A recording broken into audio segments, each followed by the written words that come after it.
The Quiz Kids, brought to you by the makers of Alka-Seltzer. Alka-Seltzer for headache. Alka-Seltzer for acid indigestion. Alka-Seltzer for cold distress. Yes, when these occasional ailments make you miserable, take Alka-Seltzer for really fast, really effective relief. Well, there's the bell calling class to order, Quiz Kids. And listen, here's today's first question. If Dewey is elected, what is it that he will wear into the White House that no other president has had for how many years? Yes, there's our first brain teaser this afternoon. You listeners have a few seconds to think it over while the youngsters here in our classroom get ready for roll call. And here they are, the Quiz Kids and the chief quizzer himself, Joe Kelly.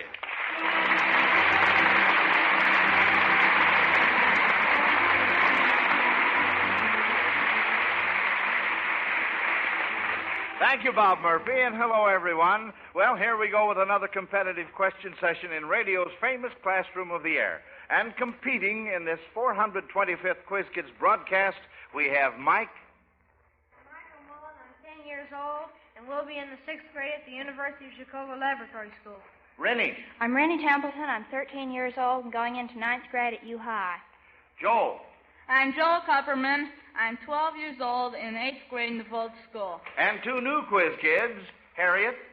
I'm Harriet Claire Fry of Parkridge, Illinois, and I'll be in the 8th grade at Lincoln Junior High School. And Ira. I'm Ira Lee. I'm in U-High, and I'll be in the 8th grade. And now back to that first question from John Albert of Quincy, Massachusetts. If Dewey is elected, what is it that he will wear into the White House that no other president has had for how many years? We have three hands up. Rennie's hand was first. Rennie? Well, that'll be his mustache, and there's been on with a mustache, I think it was William Howard Taft was the last one. And how long ago has that been? Was that 36 years? No. You're very close, though. 32. No, I'm afraid you're guessing now. Joel? Well, of course, the inauguration was in 1913, so it'd be 35 years. 35 years is absolutely right.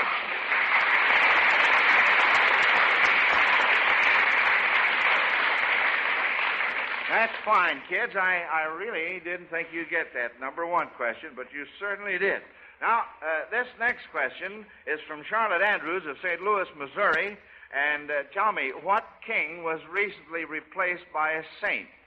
What king was recently replaced by a saint? That's question number 2. What king was recently... Joel? Well, I don't know it, but I imagine it'd be a member of the St. Paul Saints, but I don't know where the king gets in. Well, now, wait a minute. We have another hand just about to go up.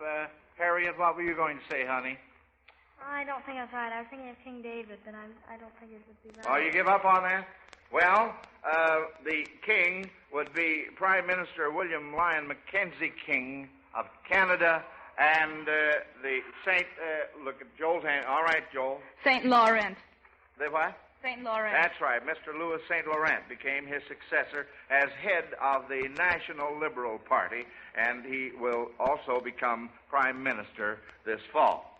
Well, that's a miss, and that means that we have to give Charlotte Andrews of St. Louis, Missouri, credit for stumping you on that one, kids, and a big Zenith radio phonograph combination, too. Now, this beautiful set has the new Cobra tone arm, automatic record changer, and 2 FM bands, and it's always Alka-Seltzer's reward when the Quiz Kids miss your question. When they answer correctly, you also receive a radio, a Zenith Transoceanic Standard Shortwave portable set in a handy luggage case. Either Zenith is a radio you'll be proud to own. So send your questions along, friends. Send them to Quiz Kids, Chicago.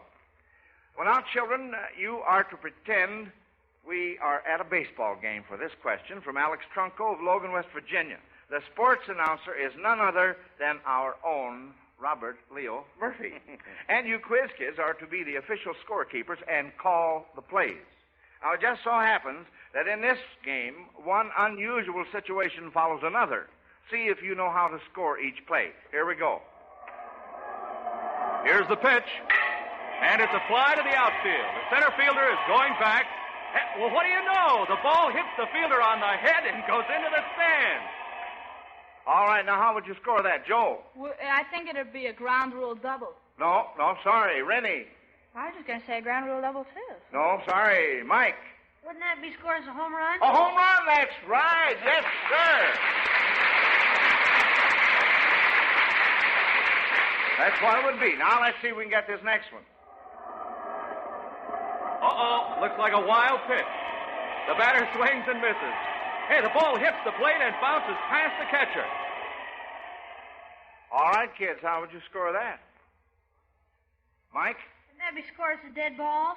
No. Joel? Well, it'll just be scored as a wild pitch, but No. as a strike. No, now, wait a minute. Ira? Oh, I was going to say strike, too. Rennie? Well, wouldn't it be a wild pitch and a passed ball? And you'd send your runner down? Well, the batter would be safe at first, since the catcher missed the ball. Of course, it counts as an error for the catcher. All right, here we go with the last one. 2 men on base. Here's the pitch. It's a pop foul. The ball is caught. Hey, but wait a minute. It's caught by the third base coach. The coach absent-mindedly caught the ball. And that one, Joel?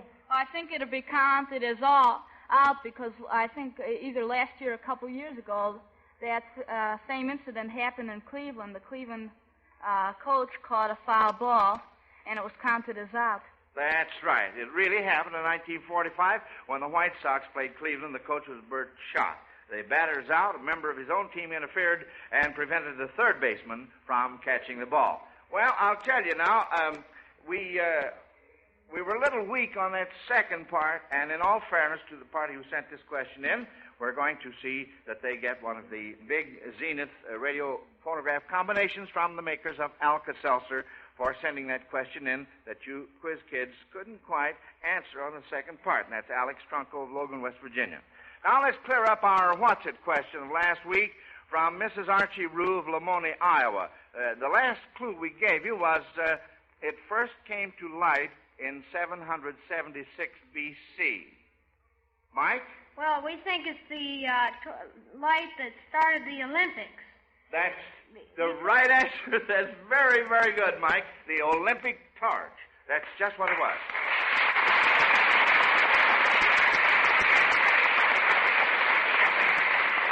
Because the Olympic torch is part of the ancient ceremony of the Olympics. Now, let's clear up the clues.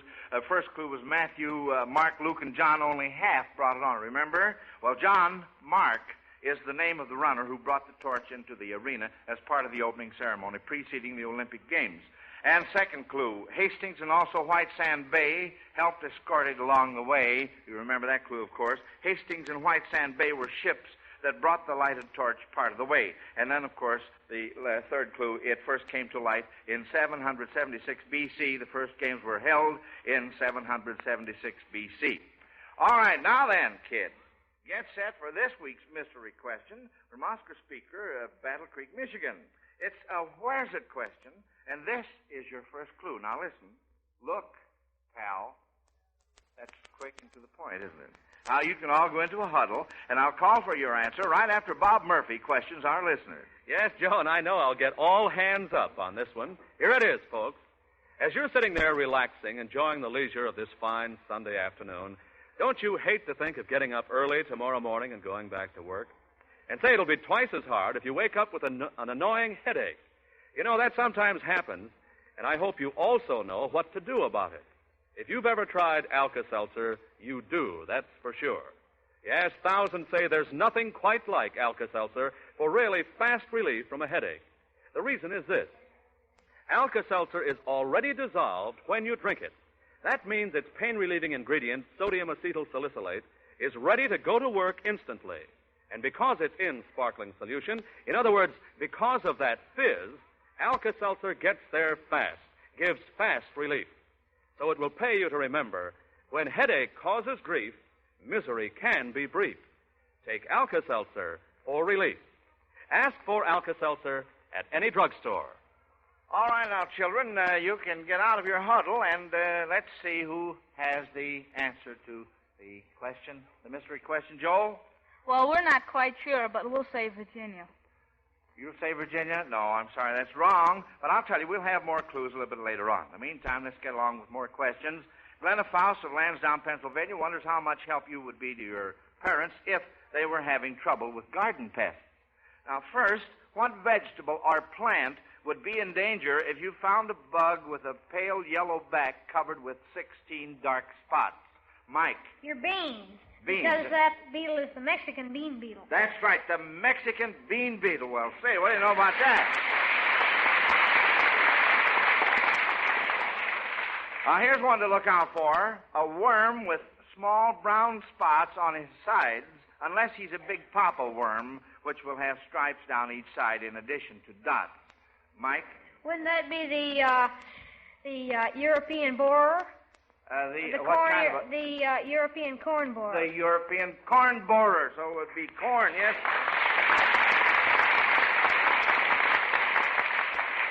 And next you find a more fierce-looking worm that has a horn on its tail and arrow-shaped markings on its side. Mike? Wouldn't that be the tomato hornworm? It certainly would, so it would be the tomatoes.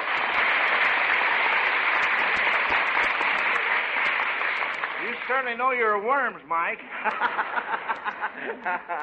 Now, this question is from Cecil O. Harper of San Diego, California. Can you children reword this sentence so as to retain its original meaning, but without using any of the R's? Now, listen. Robert gave Richard a rap in the ribs for roasting the rabbit so rare. Harriet?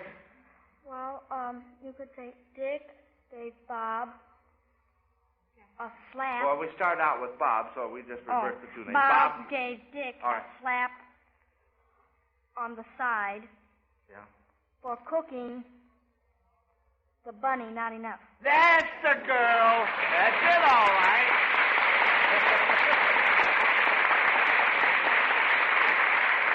Well, that was just dandy, Harriet. Yes, sirree. That was all right. Now, let's see what you kids can do with this opera question. From Gladys Joe Richter of Seattle, Washington, our organist Howard Peterson will play parts of two opera arias. You kids are to tell who is singing what in which opera. Now, listen to the first one.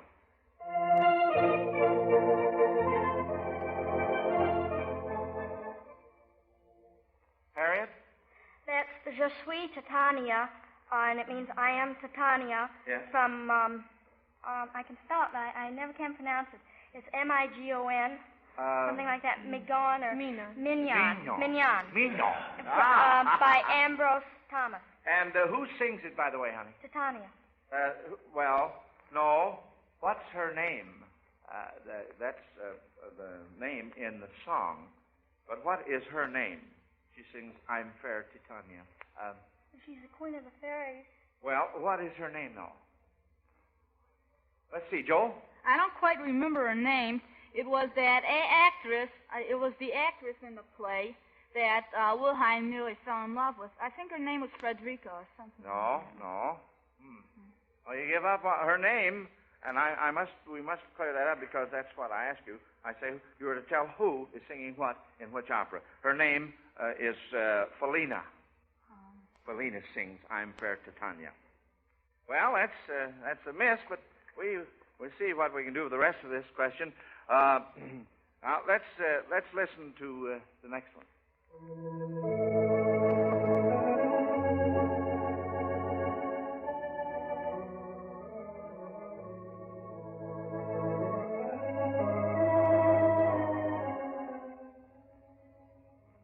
All right.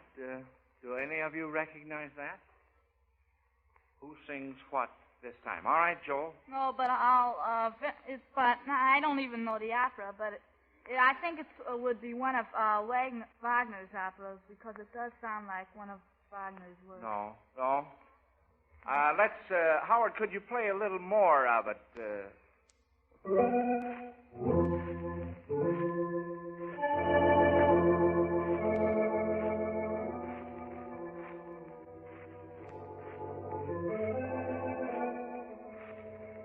Well, no hands up as yet. The opera is I Pagliacci, so that should give you a clue. Joel? Well, I don't know. But, no, I'd Well? rather, the character in that opera that was it sounds like a sad piece, And the character in that opera that was sad most of the time was Canio, so I'd say it'd be Canio. No. Sorry. Ira? Is that Tonio? Tonio, that's right. Tonio the clown. Uh-huh. That's right. Now, let's clear up the name of the selection. That was what? What's the name of it? All right, you give up? The name of it is Si Puo. That means may I. That's from the prologue. Well, I'll tell you what let's do. This last part of this question is really a humdinger. I'll tell you, we have to practically put on an operatic scene here in the classroom, and the opera is Carmen. Act 2 has begun. We see the interior of an inn. Gypsy smugglers from the mountains, joined by some officers and soldiers, have been dining. Some are talking, some smoking. A few begin to dance. Suddenly, Carmen, who has been watching the dancers, rises and begins to sing. And that's where you quiz kids come in. Who wants to be Carmen at this point? All right, Harriet. And what does Carmen sing? She sings a gypsy song. That's right, honey. Well, can you sing part of it for us? Well, tra-la-la-la, tra-la-la-la, tra-la-la-la, tra-la-la-la-la-la-la, tra-la-la-la, tra-la-la-la, tra-la-la-la, tra-la-la-la-la-la-la. Wonderful. Oh, that's fine.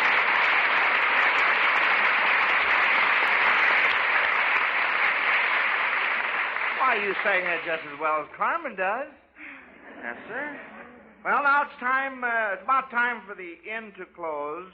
The group is breaking up when shouts are heard off stage announcing the Toreador. Long live the Toreador. Escamillo enters, and joining in a toast, he sings what? Ira? The Toreador song. All right. So? Votre toast, je peux vous le rendre, Seigneur, car avec les soldats, oui, les toreros peuvent s'entendre, pour plaisir, ils ont les combats.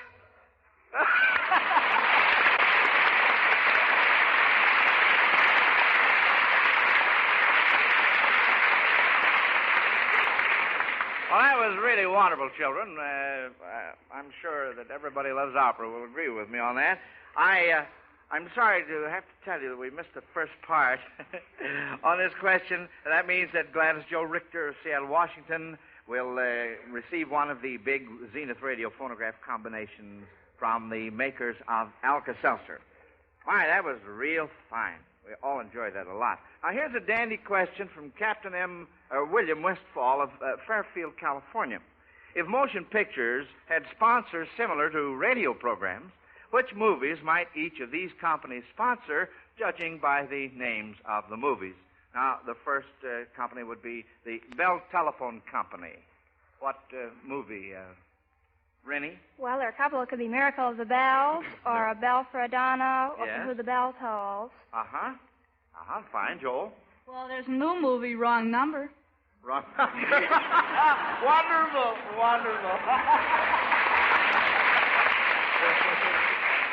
Of course, if the telephone company is listening in, we're just fooling around here a little bit, yeah. All right, now, how about the Hamilton Watch Company? The Hamilton Watch Company. Harriet? The Big Clock. The Big Clock, that's one, That's a movie. Rennie? Watch on the Rhine. Watch on the Rhine, that's another one. Can we think of any others? Joel, you can't give us a funny one now, can you? Rennie? Well, your Hamilton Watches is supposed to last, so it could be This Time for Keeps.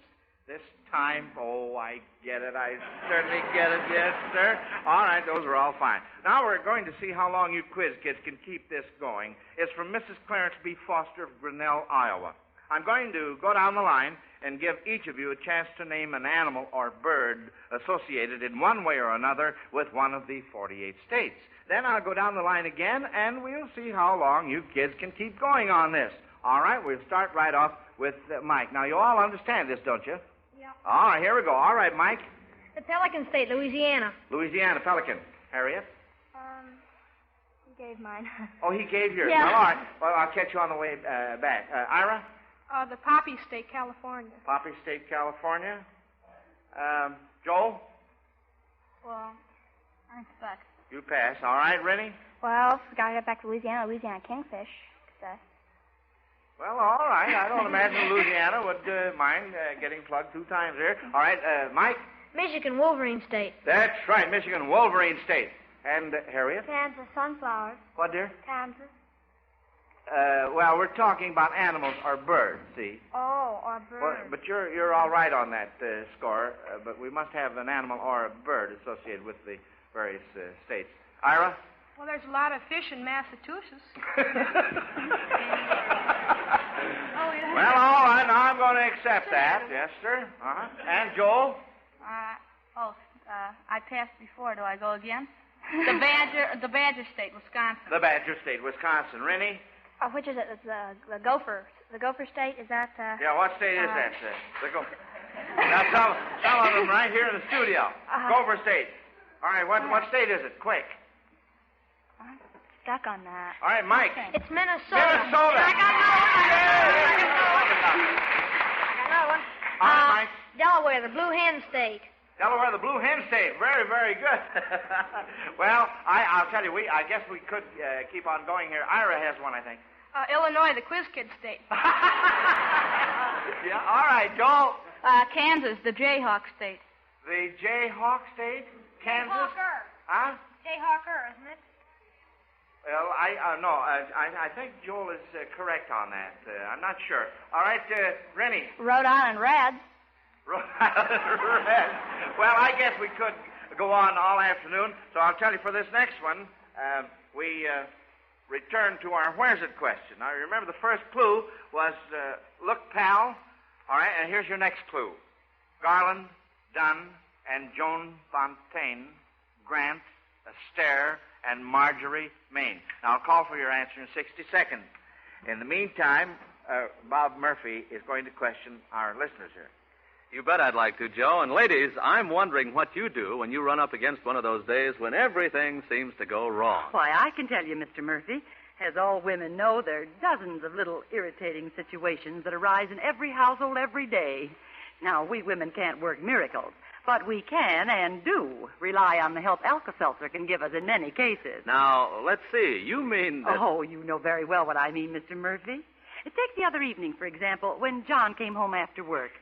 He was cross and irritable with a headache. And what did I do? Why, I just let Alka-Seltzer help straighten that situation out. And, of course, it did. And in a hurry, too. Right? Oh, it certainly did. And, you know, Mr. Murphy, that's what we like about Alka-Seltzer. It's so dependable, always so fast-acting, not only for relief from headache pain, but for acid indigestion, too. Yes, when someone in the family overeats, out comes the Alka-Seltzer bottle. And when someone in the family has that ache all over discomfort of a cold, or when muscles get sore and tense, well, Alka-Seltzer is ever so good in helping to relieve such distress. Then, because Alka-Seltzer is such a help in so many ways, you'd say it's a good idea always to have that extra package handy? Oh, I know it is, Mr. Murphy. I always ask for 2 packages instead of 1. And I can give you the reason in rhyme, too. An extra package on the side keeps a household well supplied. All right, children, are you all ready with your answer to the where's it question? Who's going to be the spokesman? Joel? Well, we don't quite know again, but we'll say the Ziegfeld Follies. No, you're way off. Well, here's one more clue. This 200 inches brought the spot renown. Try looking up. Stop looking down. Joel? Mount Palomar? That's right, Mount Palomar in California.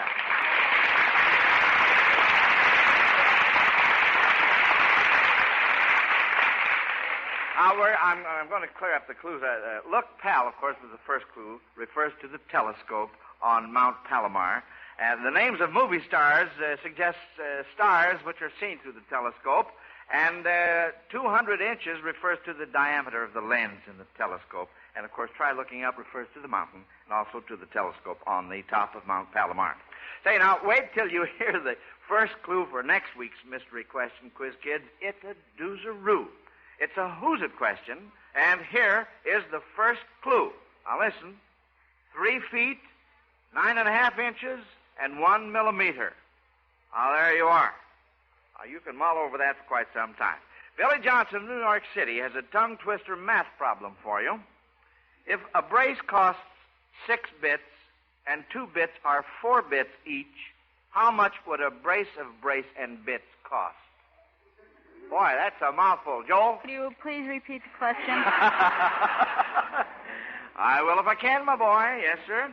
If a brace costs 6 bits and 2 bits are 4 bits each, how much would a brace of brace and bits cost? Joel? Have I got you on this? It's 6 bits would be 75 cents. That's right. And could you repeat the rest? Well, wait a minute. Ira had his understand hand up shortly after you got your hand up. Ira, what were you going to say, son? $1.64.5.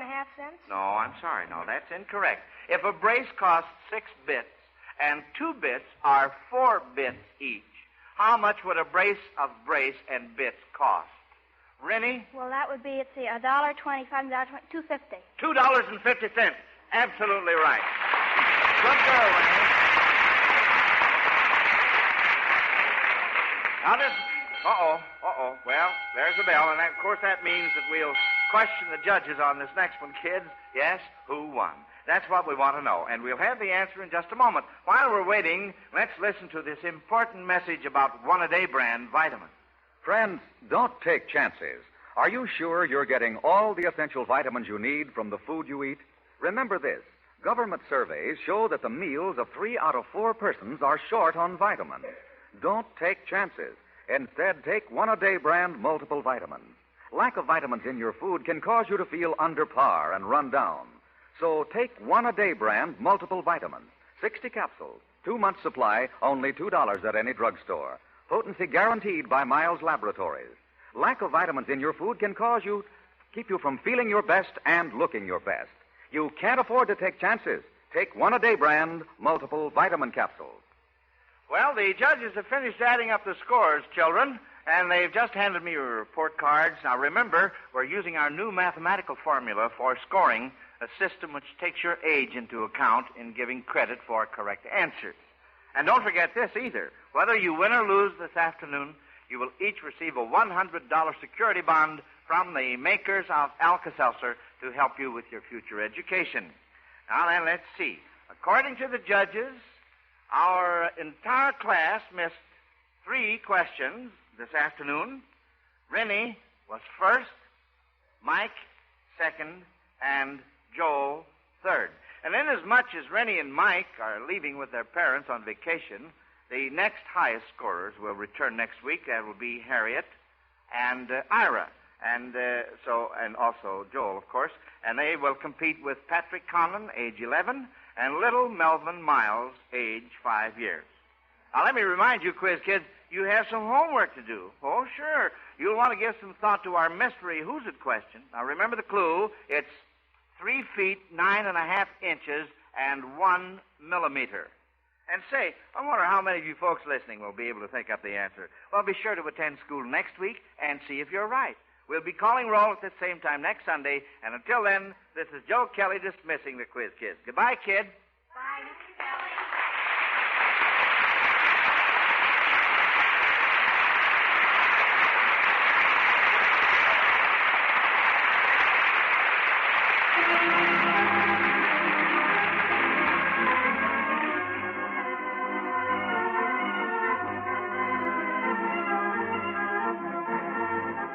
Listen to the Quiz Kids every week and listen to Alka-Seltzer's News of the World every Monday through Friday on most of these NBC stations. This is Bob Murphy speaking.